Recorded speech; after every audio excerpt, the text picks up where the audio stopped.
the heck was that? What is up, guys? Day 31. So, noticing something. This mount style that I've used, I'm gonna let you guys know, and we may have talked about it before, but I've actually gone with pop sockets, primarily because of a relatively low cost, initial cost, to learn how, what, where, play with things, kind of figure it all out. And unfortunately, I had noticed it before.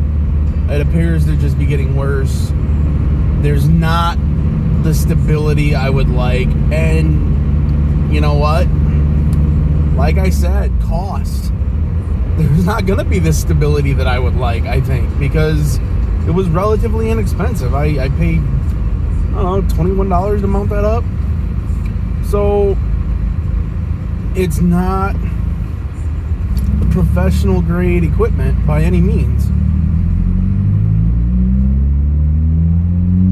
Sorry, watching traffic. Some of these people, man. So, for today's discussion, I was back in class. Good time. Did some learning up. But today was bookwork. A lot of bookwork. All bookwork. But what we did do today is we went over a couple different pieces of equipment. We went over... oh goodness, what did we go? We went over skid steers. We went over front end loaders. And we went over backhoes. And it's kind of a nice... I'm doing NCCER. I will try to remember to tell you what that is tomorrow. Some of you may know. But it's a program. Basically, it's where my certifications are going to be through. I'm going to be certified or have a certificate from NCCER showing that I did these courses. And today was kind of cool because we talked about individual pieces of machinery and some of their advantages and disadvantages compared to, other, like we talked about comparing a backhoe to like a mini excavator, and some of its advantages and some of its disadvantages, and why it might work better on one job site than another. And that was pretty cool, pretty informative. We went over like the drive system on a skid steer, and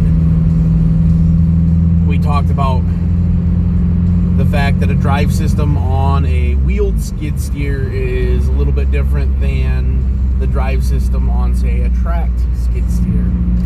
We went over the different options of, inflated rubber tires versus flat proof or puncture proof, or however you may want to spell it, but the airless tires. We went over the advantage of, like on a skid steer, a track over tire, or over the tire track, I think is, I don't quite remember exactly how they call it, but throwing, everybody's probably seen them before, but where you have a track that's wrapped around your drives on your skid steer. We went over the fact that that is not a track system. It is in essence, but if you ever have a skid steer and you're like, I'm going to get one of those sets, just know that it is great for traction. It doesn't do anything to help disperse the weight. Side note. But it was an informative day. We'll be back out on equipment again tomorrow, and part of it is rotating. So there's two groups of us in there right now, and the one group started about 2 weeks ago. So they're basically in a rotation ahead of us, and we're all kind of working together, learning together. If somebody has to pick something up and the other group's doing it, back and forth like that.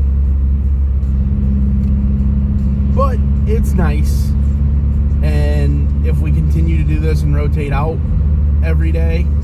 It's a nice way to break it up. It's not all classwork all at once. And granted, it wouldn't be bad to sit down and do all the classwork and then go out and do the yard work, but it's still kind of nice to do it this way.